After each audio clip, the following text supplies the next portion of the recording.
Good morning. It is my pleasure to be here with you. First, I am Lubna Alj from Moroccan Pharmacovigilance Center, which is also WHO collaborating center for strengthening pharmacovigilance practices. And I am responsible in my country of the management of medication errors and patient safety. Okay, so this session will be divided on two parts. First, I will talk about medication errors, and then about the preventability method.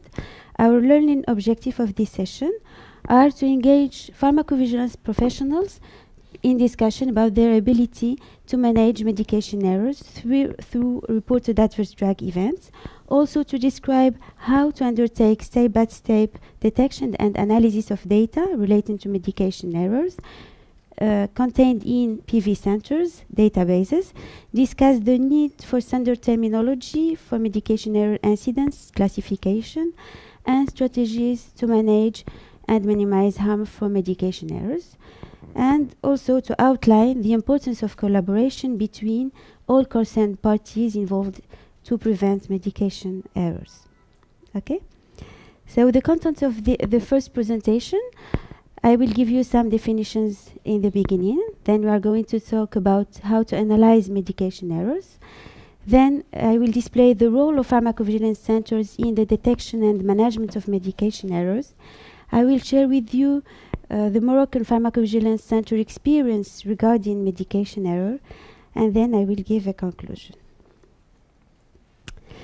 Since ever, pharmacovigilance centers have been dealing with medication errors, but they were not aware of that, because when we have a medication error with harm, it is concerned as adverse drug reactions. But now we all admitted that medication errors are as part of pharmacovigilance scope and activities. This is reflected in pharmacovigilance definitions.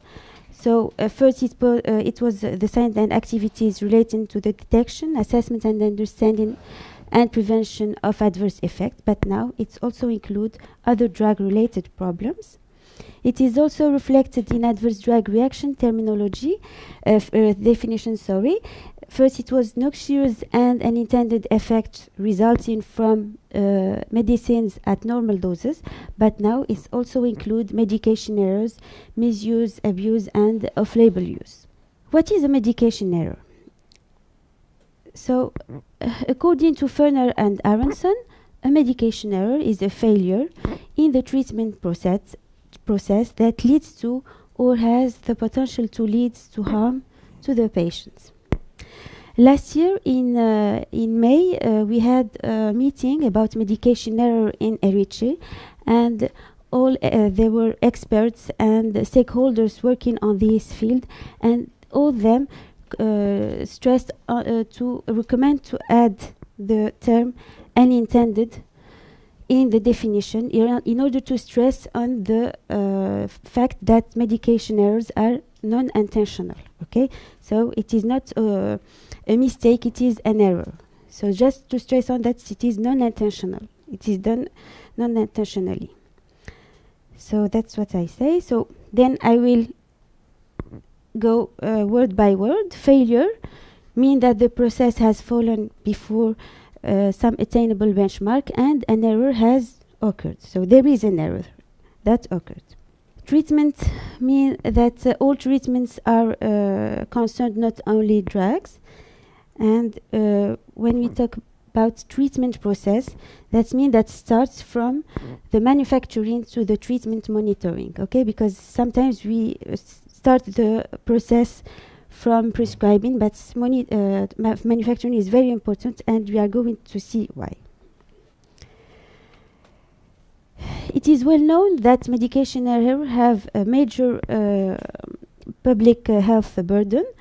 So, according to the report of the Institute of Medicine 1999, there is 44,000 to 89,000 deaths annually due to medical errors in the United States, and among these cases, 7 deaths are due to medication errors, and it represents the fourth cause of death in the US.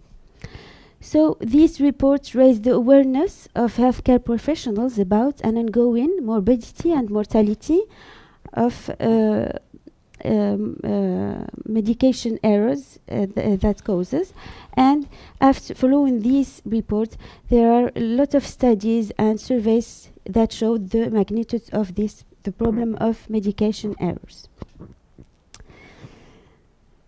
Also, medication errors has a cost, and in the US it is estimated at 1.5 million patients that are harmed due to medication errors, and thousands are killed every year as a result of medication safety issue. Statistics in low and in middle income countries are limited and vary widely. That showed the true burden of unsafe medication practices that is grossly underestimated.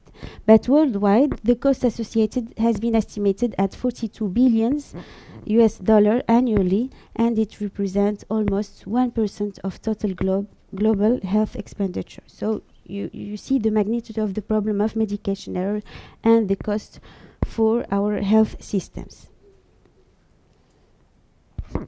How pharmacovigilance centers or other settings could collect medication errors? Because I think that I know that there is hospitals here, professionals working on hospitals. So how we could collect medication errors?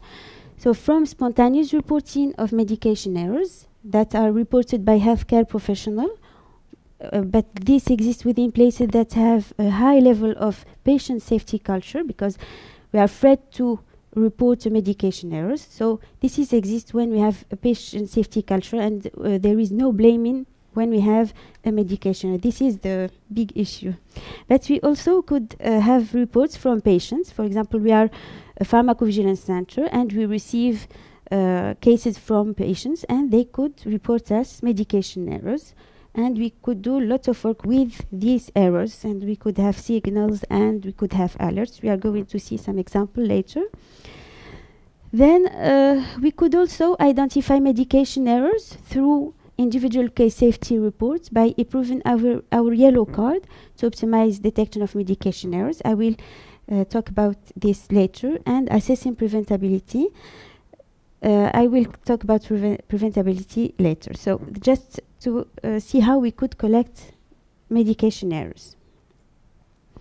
Then when we collect these medication errors, we are going to do, of course, analysis of these cases, and we could have quantitative analysis that will help us to summarize and prioritize medication error reports for action, because our goal is to do actions in order to minimize the risk. Okay, so all that is done for actions, for take preventive or corrective actions to ensure patient safety. Okay, if you have any question, you can stop me. I have no problem. Okay.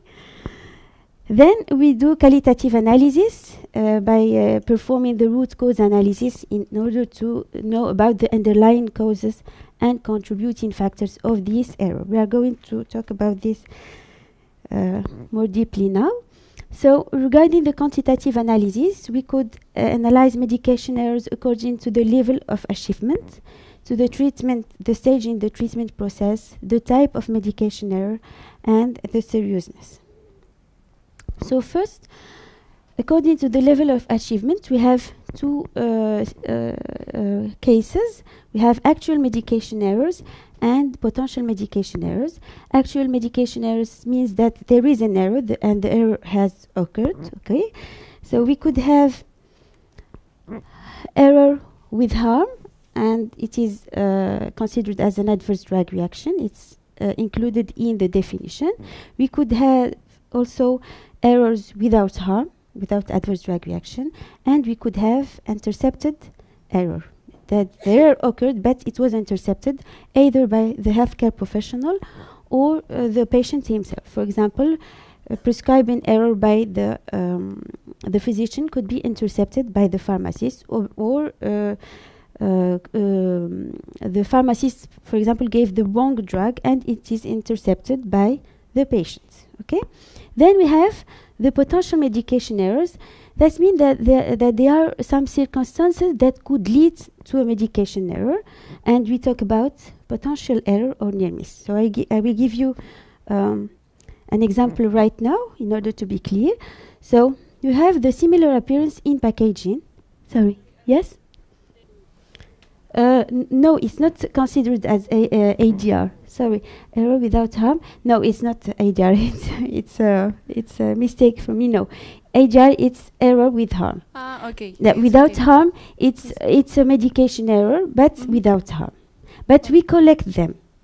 That not mean that if there is no harm, we are not going to collect them, because maybe this time there is no harm, but the next time in other circumstances there will be a harm. Okay, thank you. Thank you. I will do it later. So, similar appearance in packaging. When we have such as medicines in our drugstore or in the hospital pharmacy, there will be an error due to the similar appearance and packaging. And these are cases that were reported to our pharmacovigilance center from pharmacists in their drugstore in order to help them to do actions in order to avoid such as situations. Okay. Then we go to move to the treatment process, and as I already said, it covers all the treatment process from manufacturing to monitoring. First, for manufacturing, appropriate manufacture regulation and marketing could prevent medication error. Do you agree with me? We have just seen the example of similar appearance in packaging, okay, the look-alike or sound-alike medicines, but also we have the similarities in naming medicines, okay. So these are examples in our country of brands name that are similar, and we talk about the LASA errors. LASA for look-alike, sound-alike, and LASA error is a failure to prescribe, dispense, transcribe, or administer the right drug, leading to or has the potential to lead to harm to the patient due to the presence of similar looking or sounding drug names, label, or packaging. So you see that the step of manufacturing is very important, and here we could stress on the role of pharmaceutical industries in preventing medication errors and to be proactive. Just to have the good choice for naming the medicines, for the look of the packaging, also the labeling, it's very important. We have also the example of unclear, ambiguous, or incomplete labeling, because sometimes in the leaflet it is not clear for the patient. When he read the leaflet, it's not clear for the patient, but also for the healthcare professionals. So here is an example of antibiotics, ceftriaxone, and we have ambiguous data and confusion about the route of administration, and it is different from the leaflet, the vial, and the package.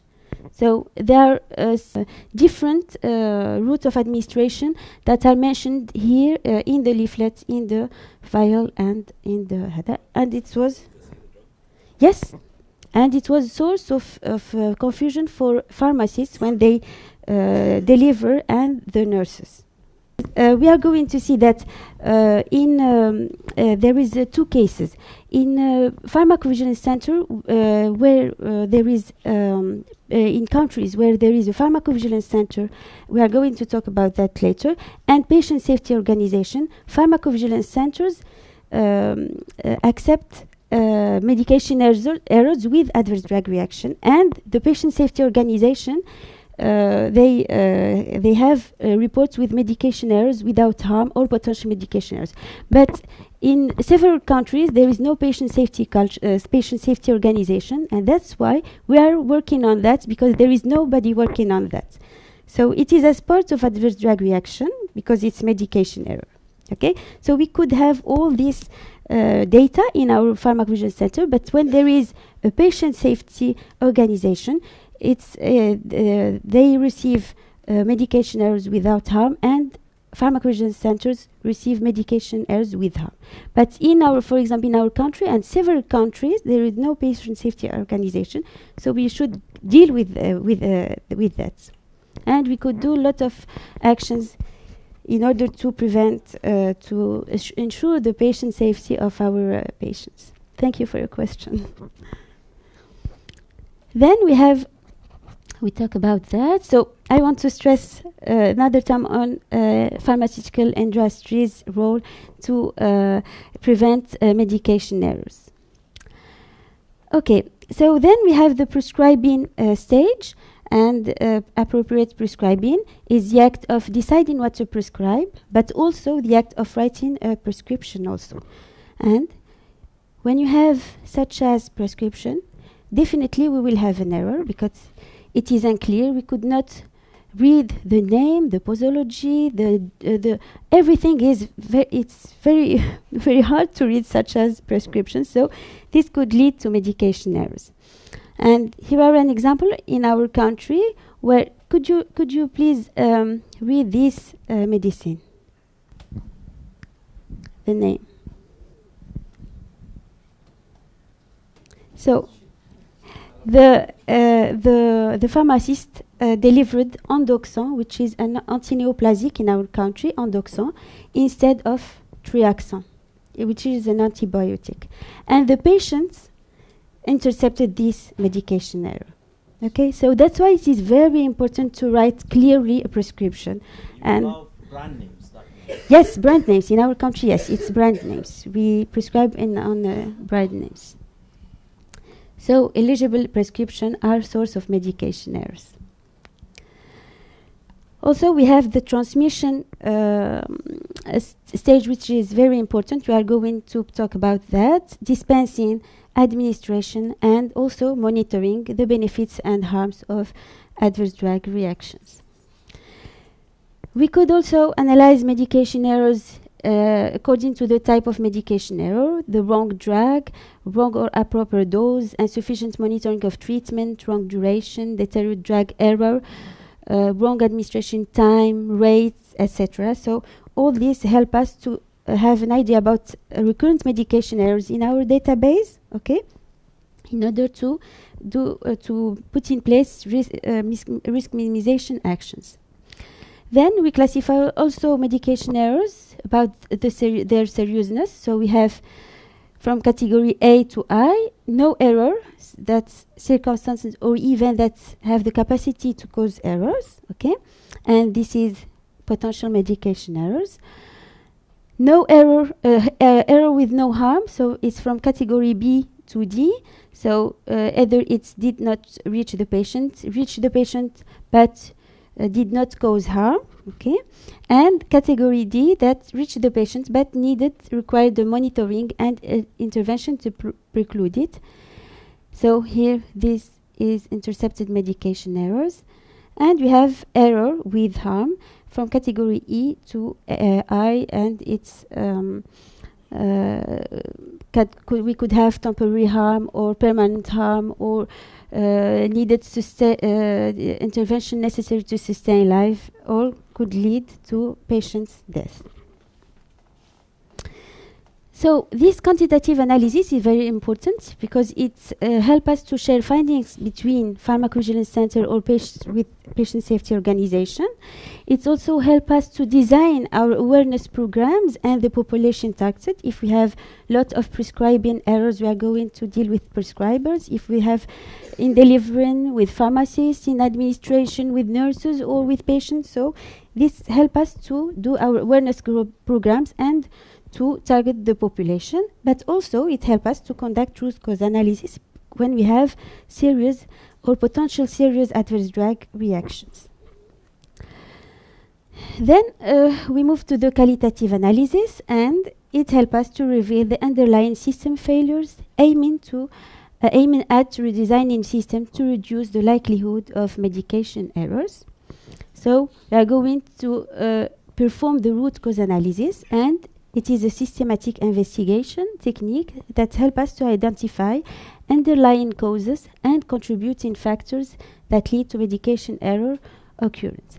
And it is performed for medication error that have caused or have the potential to cause serious harm to the patient.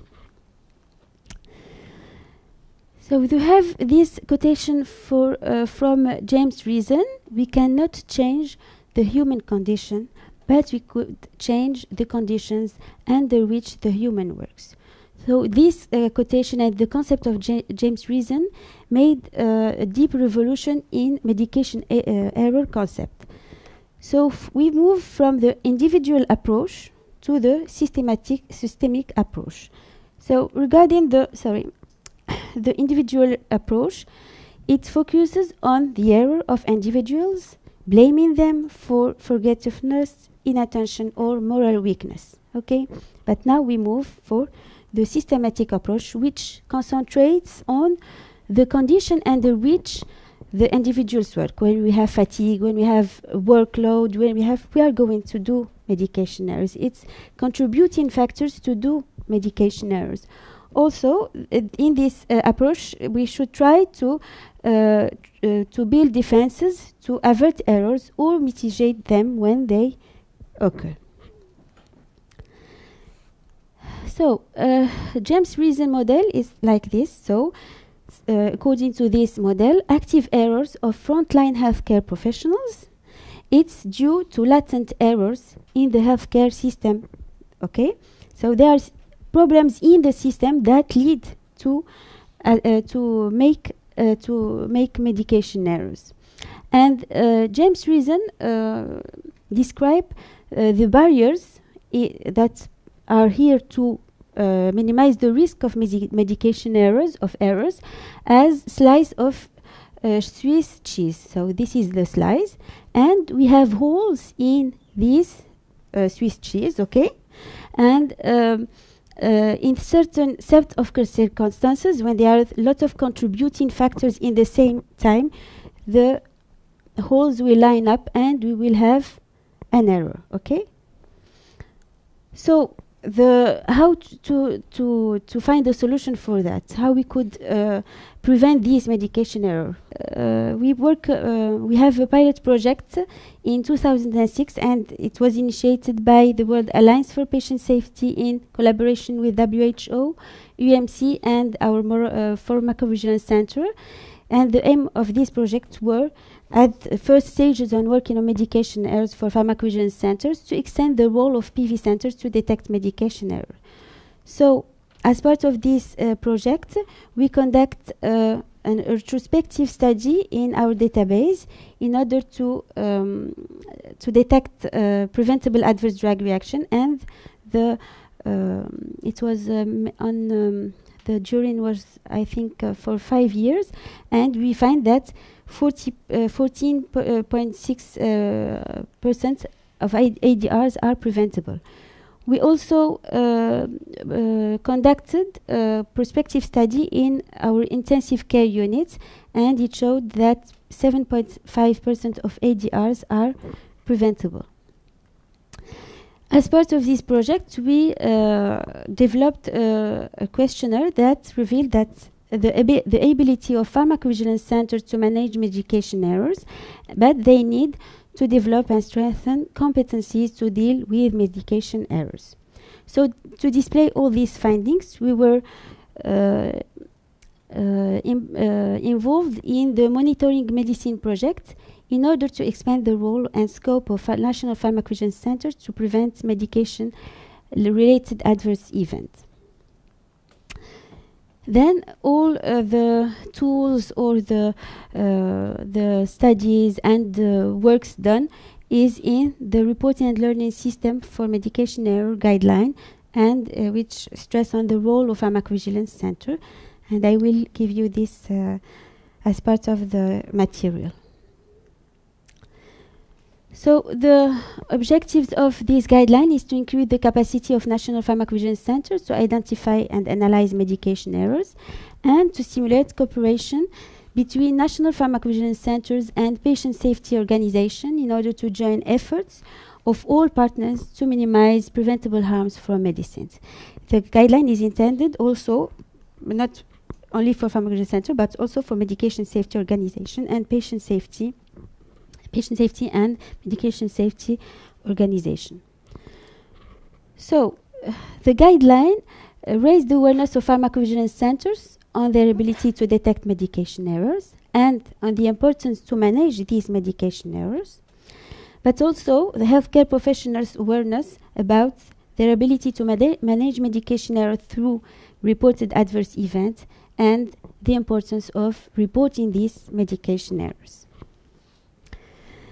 Then we could improve pharmacovigilance centers, could improve their existing individual case safety report to detect medication errors. So we could add some items that will help us to medication errors. For example, patient's weight in order to detect those errors, relevant medical history, current medical condition, previous history of allergy. We can put them in our individual case safety report in order to identify prescription maybe errors, suspected and concomitant drug, to identify drug interactions.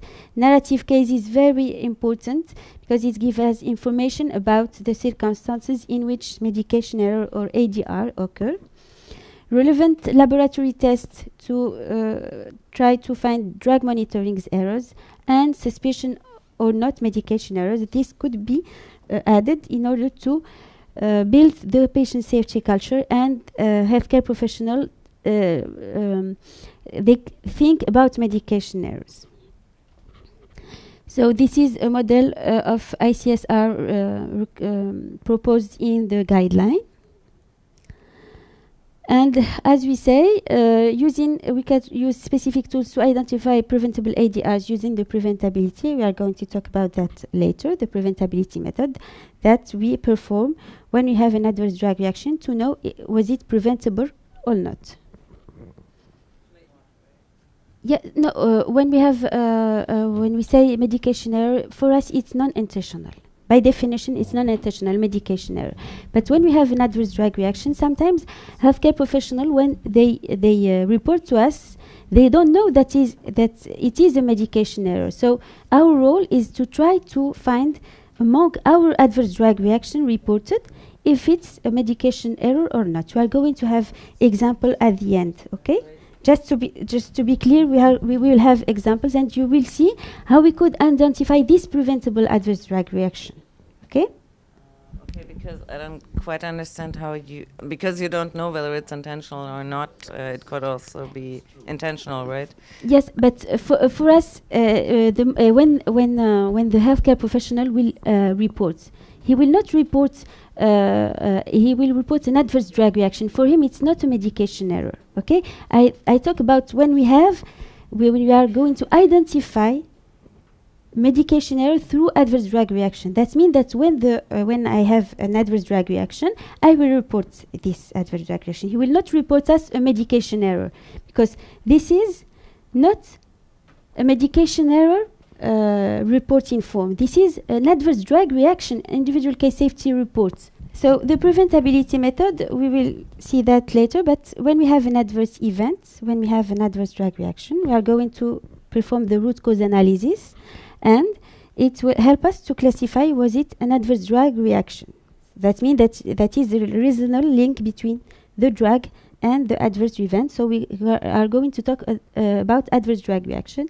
Then this is how we do in our routine. Then now we also assess the preventability of this adverse drug reaction to know whether it's non-preventable ADRs. That means that it's occur in normal condition of use, or it is a preventable ADR, and we consider that like a medication errors. So here are the competencies that we should develop in order to work on preventability and to collect more preventable adverse drug reactions. We also use the Ishikawa diagram. We talk about that later for identifying contributing factors. And the final goal of all this work is to put in place preventive and corrective strategies to avoid similar errors and to follow up our actions in order to know if they work or not, in order to make changes and amendments. So public health risk minimization actions could be development of educational tools for awareness programs, for education and training. But also we could do risk minimization action in collaboration with the regulatory authorities and pharmaceutical industries. For example, changing the legal statute, the SPC, the package leaflet, the labeling of the medicine if it's not clear, to have controlled distribution of some drugs, educational material and training programs. And these guidelines also outline the importance of collaboration, and they identify institutions and organizations working on patient safety, totally or partially. So they work on patient safety promotion, collecting, analyzing, and preventing. And this in order to have synergistic results for the benefit of the patient. And the guideline identified 4 levels of partnership. So we have level 1, where we have pharmacovigilance centers, poison control centers, and patient safety organization that could have an overview of all medication error if they work together in order to detect medication error earlier, to generate signals and standardize practices. In level 2, we have patients and healthcare professionals that should notify adverse drug reaction and medication errors. We should inform them, train them, and sensitize them to educate and prevent a medication error. Then we have level 3, we have academia, media, professional association, consumer and organization. So they should conduct research in order to have evidence-based data on medication errors. They should do training, communicate, and communication should be transparent and should be done by professional media in order to have the good message to spread. Also, education of patients regarding consumer organizations. Then we have in the 4th level, drug regulatory authority, marketing authorization holders, and hospitals that could decide together to put in place actions and take the good decisions for patient safety, and they should act together. So collaboration between these 4 levels of partnerships is key for element leading to prevent medication errors. Now I will share with you the Moroccan Pharmacovigilance Center experience, how we work in our Pharmacovigilance Center. Then we have medication error management in Morocco. It's 6 steps. We collect and detect medication errors. We analyze them. Then we build up our medication error database. We do signal detection. We trigger alerts, and we put in place risk minimization actions. So as we say, it was the creation of our pharmacovigilance medication error unit was in 2007. And we collect medication error through spontaneous reports by healthcare professional patients, but also since we have the problem of underreporting, we conduct studies and surveys in intensive care units or, for example, pediatric hospitals in order to collect medication errors, but also to put in place the patient safety culture. And we do the preventability assessment. We analyze medication errors according to the levels we already seen, and we build up our medication error database. So it is located in VGBase, and medication errors are included in WHO or MIDRA. So it's system organ class in who are secondary terms, and it's included in high-level term medication errors related problem. This is important to know about that, because when we start to work on medication errors in 2007, we were not aware that there is this medication error related terminology. So it is important to have a coding, harmonized coding of medication errors to have an efficient patient safety case analysis. So if we want to report medication errors, it is possible through VGFlow. So this is the progression of medication reporting in our database. not very much cases, but we are dealing with the cases we have. And the age groups that are most affected in our country are children. We have a lot of problem with paracetamol in pediatric use, suppository mainly, with the metoclopramide, but now it is the use has been restricted, so we don't have no more problem with the metoclopramide.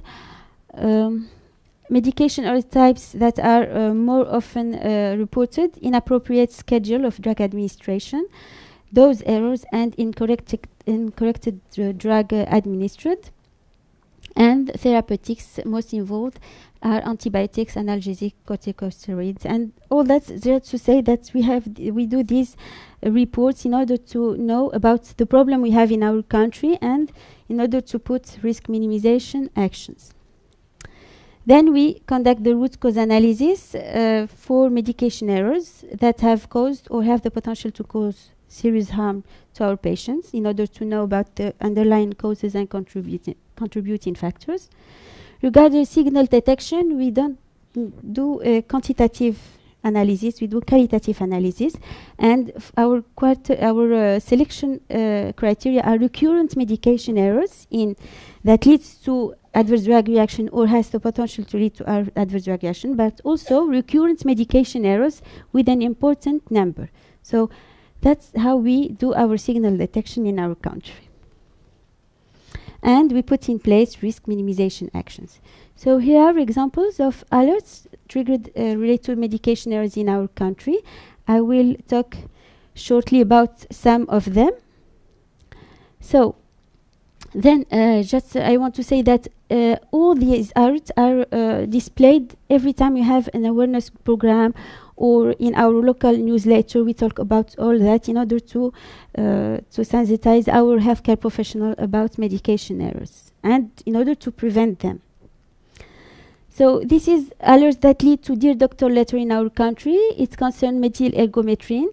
So the mother have in the same prescription the medicines of her medicines and the newborn medicine. So it was a pre-printed prescription when we have both medicines of the mother and the newborn, and methyl ergometrine was given for the newborn instead of the mother because it's drops. So they think it's a drop, so it is for the newborn.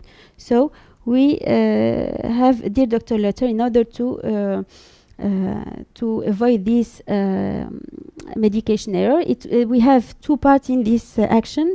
In 2003, we we banned the use of the pre-printed prescription because the prescription should be individual, okay, and to promote better communication with the patients in order to avoid these medication errors. But in 2015, we withdrew the presentation because of drops form, because it was a source of confusion of our mothers. Then we have the problem of methotrexate. You introduce tablets? Yes, we have tablets. So we banned the yes. Methotrexate. It was about wrong frequency of administration. It was given as one tablet weekly, and the patients take it daily.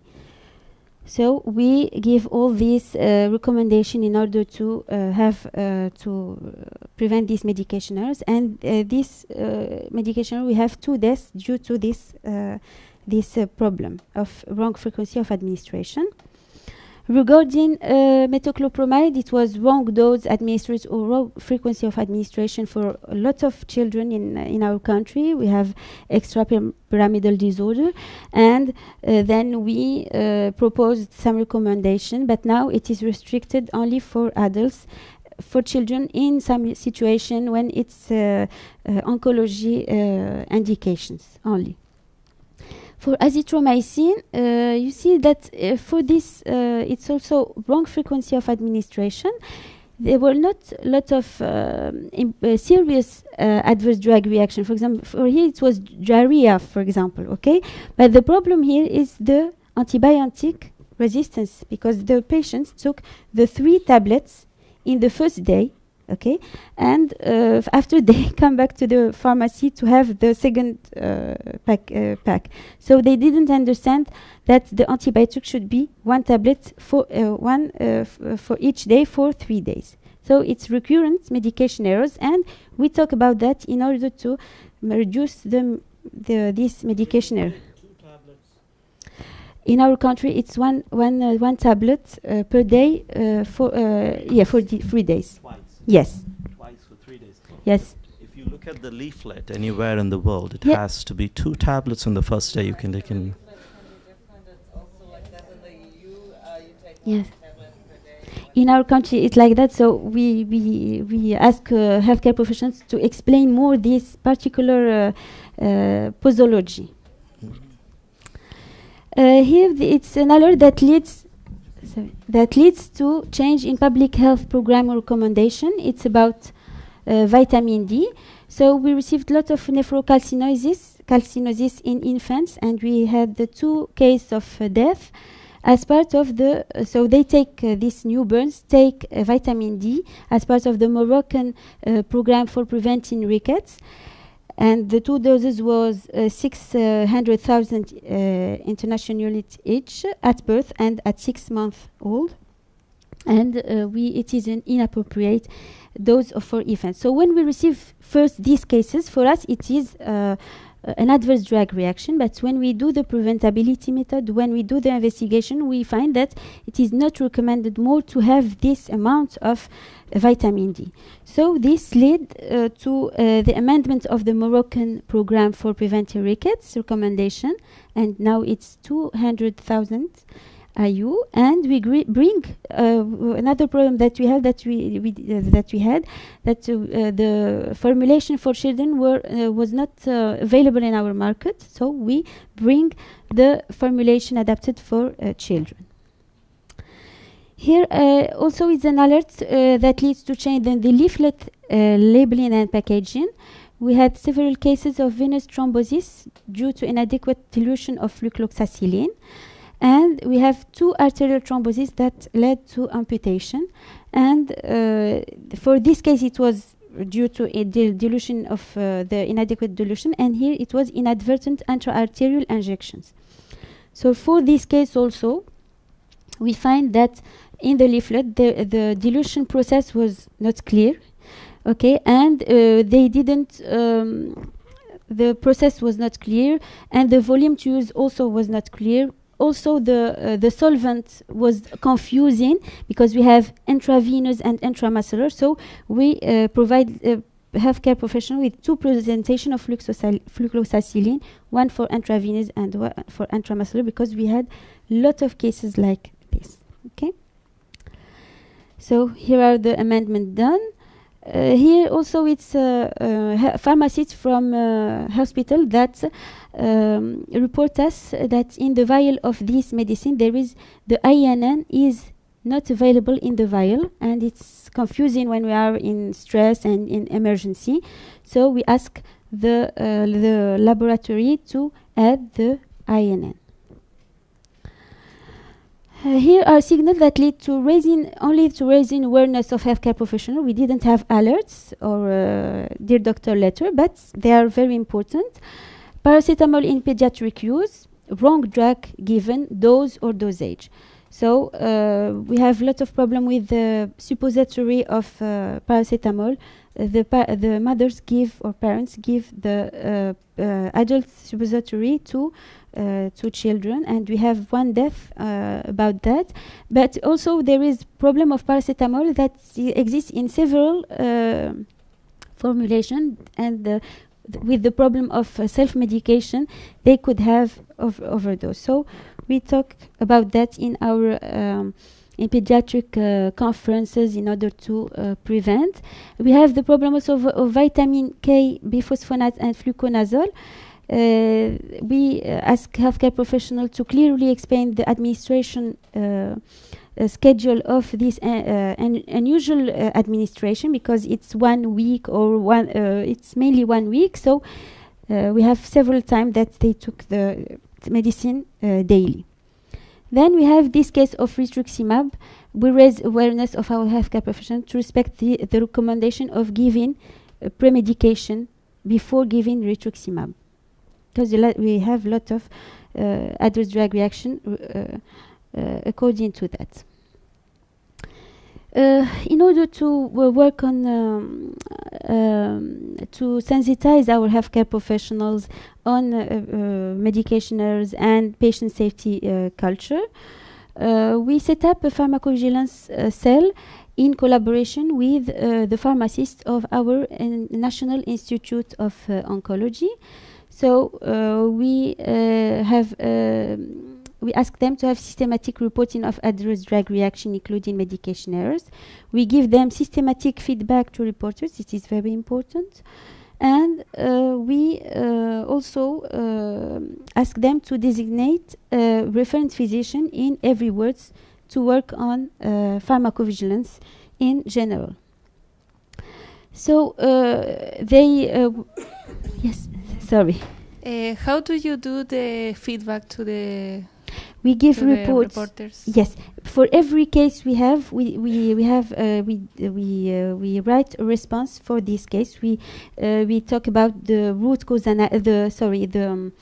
the causality assessment. What we think about the link between this adverse drug reaction and the medicine, and when it is a medication error. In case of medication errors, we classify this medication error. We we did some investigation with them. If there is a big serious problem, root cause analysis, and we propose some risk minimization actions. So yes. Is an individual? Yes. But if the cases are similar, we gave just one. For if it's the same case repeated more several times, we give just one. But every time we have a case, we do the feedback, and we have someone in our country. Hassan is a colleague working only on anti-neoplastic adverse drug reactions. Okay. Thanks. Thank you. So, as I say, for they report mostly intercepted medication errors that pharmacists intercept when they're reviewing prescriptions. And our feedback, as I say, is monthly report for medication error classification and proposal. To which physician, addition to the report medication error, we organize one-day training dedicated to medication error issue related to the oncology, to the referent physician, in order to have their adherence to the pharmacovigilance and to report. And because oncology, anti-neoplastic is part of the high-level risk medicines that lead to medication errors. So we try to have this collaboration with them. We also set up a collaboration with our pharmacists in their drugstores. So we conduct several seminars to draw up their attention about their role in detecting, preventing, and managing medication errors. And all the cases I show you about LASA, look-alike and sound-alike, similar appearance, and were reported by our drugstore pharmacists. And we stress on reporting medication errors, actual one and potential one, about labeling, packaging, and also eligible prescriptions. I have a question. Yes? How many people are you at the National Center? In the Pharmacovigilance Center, we are 15, I think. 15, Suad? Yes. But we are as we are in the same time Poison Control Center and Pharmacovigilance Center, because we are both in the same time.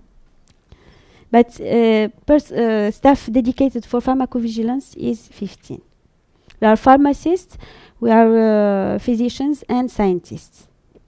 I will show you, give an example later about a problem in prescription. We are not going to, we are going to just make a dear doctor letter and raise the awareness that there is a problem with the prescription of this drug. So please, for example, if the medicine is for rheumatologists or for internal medicine, we are going to work on them and to try to tell them that there is a problem in prescription of this drug. Please make sure to be, we should not be very, yes, it should have a communication very special with in these cases in order to not have problem with them. Because, yes.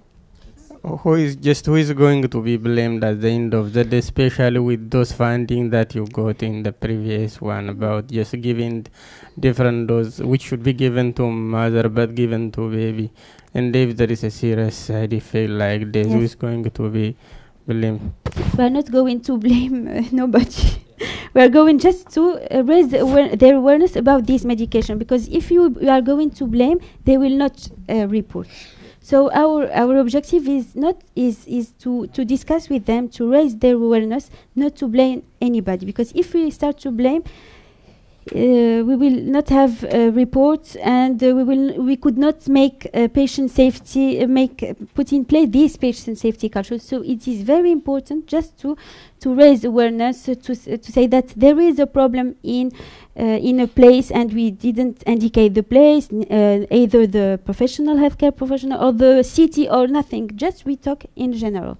We received some cases about that, and please make sure that you explain, or you in the prescription of this medicine, please respect the pre-medication or something like that. That was from my Ethiopian colleague.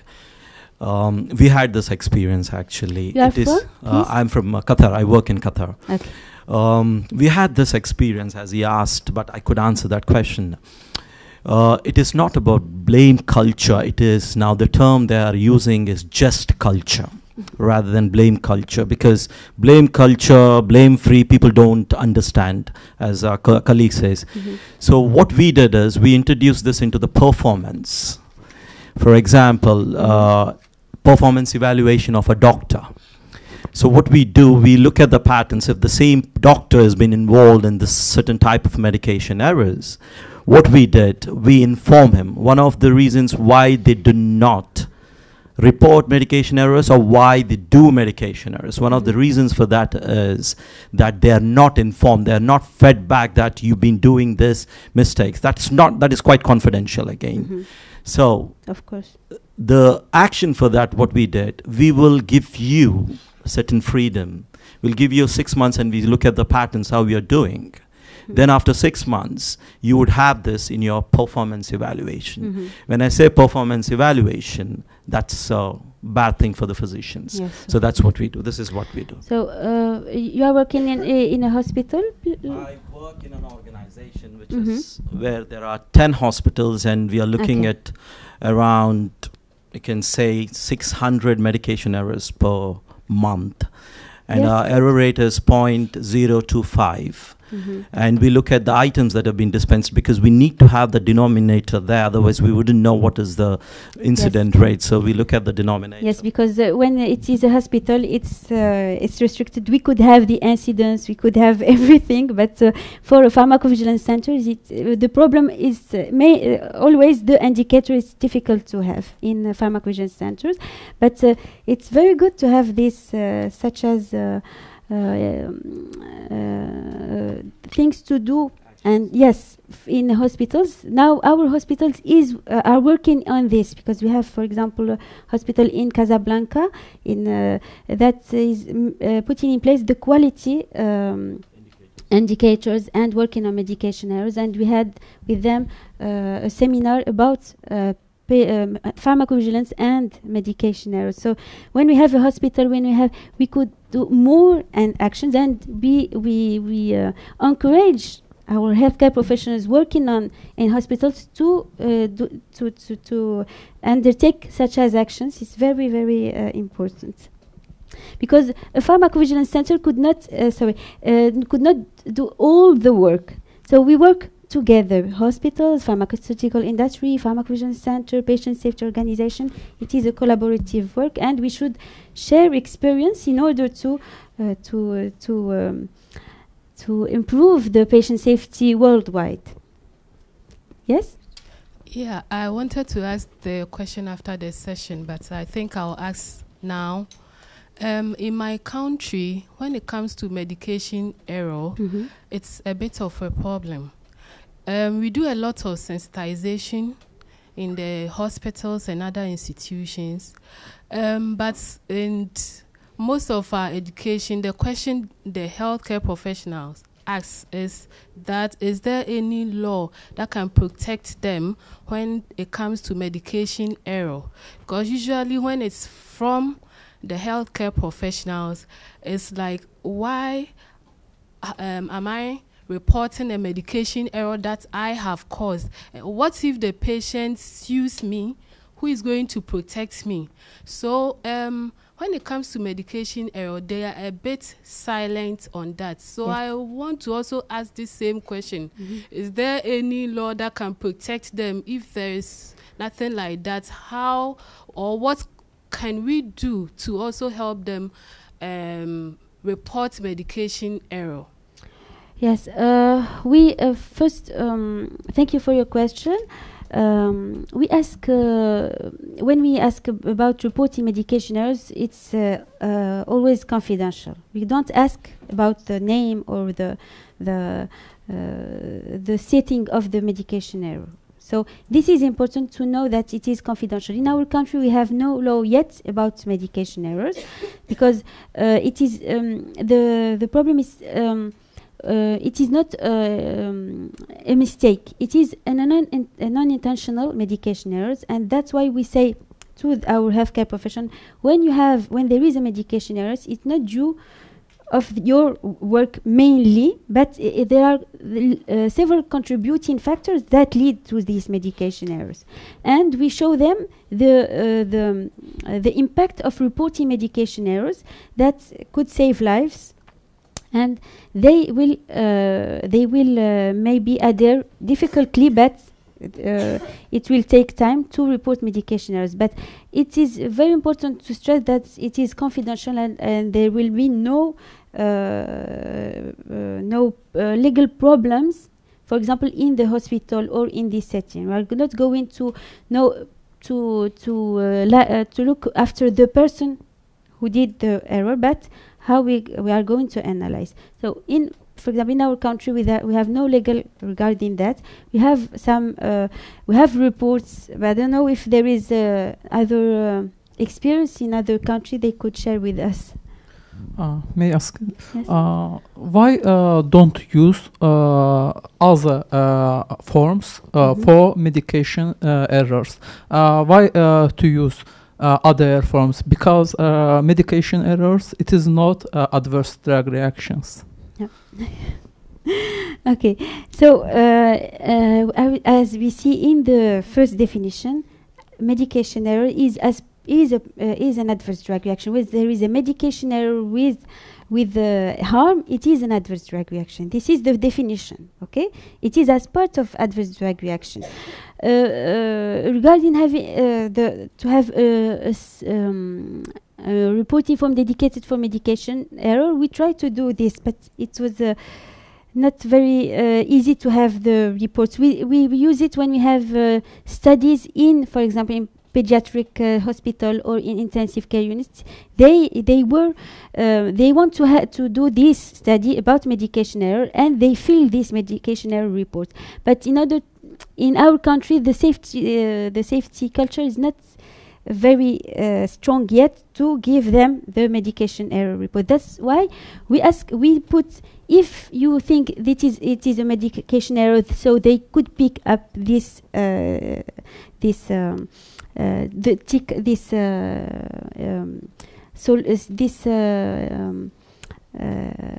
box. Thank you. This box, and and in the setting where there is, for example, there is some hospital, they know that it is a medication errors and they report us.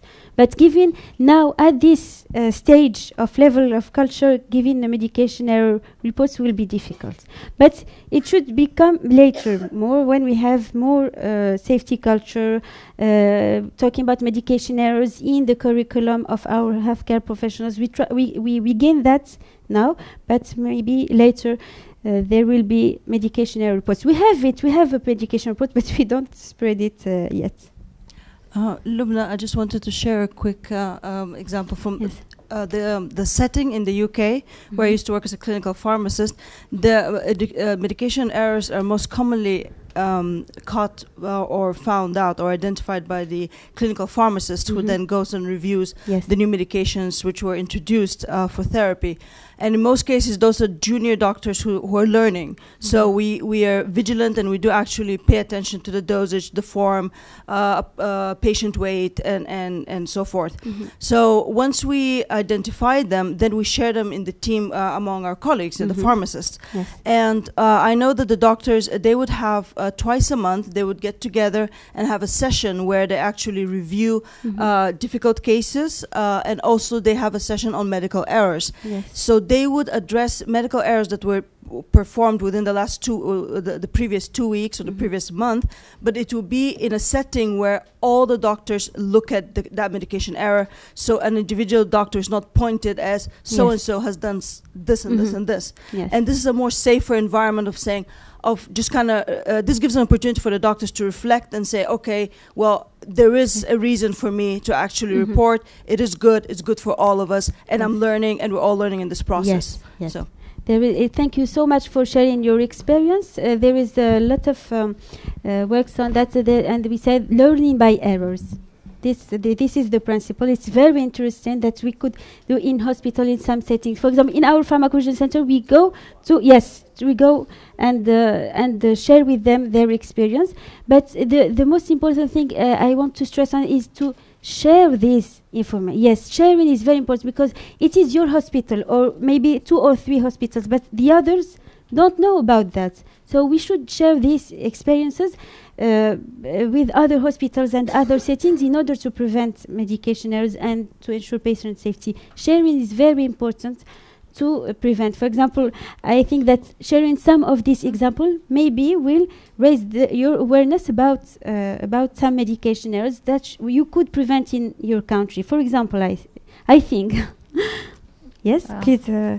First of all, I would like to share our experience in Sudan, where we just tell doctors that it's just like when a patient has some confidence in his doctor, and he tells the doctor has no right to say what the patient has said. So if you report to us a medication error, it's totally confidential. We do not reveal your name or your position or anything. We just share in order to be prevented. So I cannot say that we are succeeded, but in certain hospital we are building a safety culture rather than a blaming one.